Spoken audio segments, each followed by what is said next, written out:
pretty much anyone who comes to Vilnius will probably find themselves here. This is the main Cathedral Square, and this is obviously the main cathedral. It was built on the site of some old pagan monument, apparently. You have to talk to the right hippies to find out all the detailed information. And behind the cathedral there is a hill where Vilnius was actually founded. So this really is the centre, the heartbeat of the city. And from here you can head in one direction down a sort of modern shopping avenue and in another direction into the old town. This is interesting in itself. This is called Stebuklas, or the miracle stone. The story is that on this point, right here, was one end of a chain of human people that stretched all the way from here to Tallinn in Estonia. And this was in protest at Soviet occupation. So this stone now marks the spot where there was one end of that human chain. And the story or the legend is that you can stand on the stone, make a wish, but don't tell anyone what it is, and then turn around and maybe your wish will become true.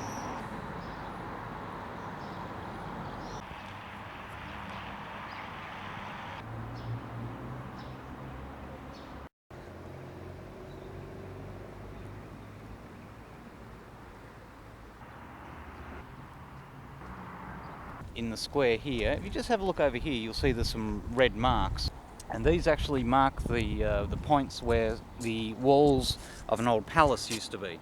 So these red stones are literally where the walls were, and over here they're reconstructing a part of the palace. So it's not quite finished yet. We can't go in there. In fact, nobody can go in there unless you've got a hard hat. But it should be finished pretty soon, so I don't know, maybe next summer. But you never can tell in Lithuania.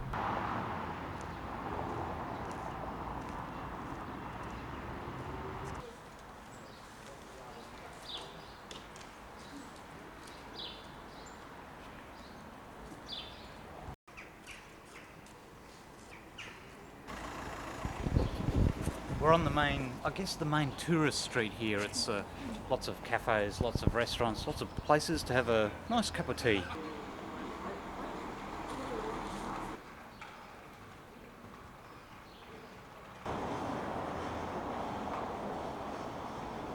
This is the town hall. In the olden times, it's the sort of place where there used to be a market and people would come with their animals and potatoes and whatever and sell and trade and so on. It's recently been renovated, and this fountain is completely new. It's the first summer it's been opened, so everyone's very happy about that. So much so that someone decided to fill it up with soap a few days after it opened.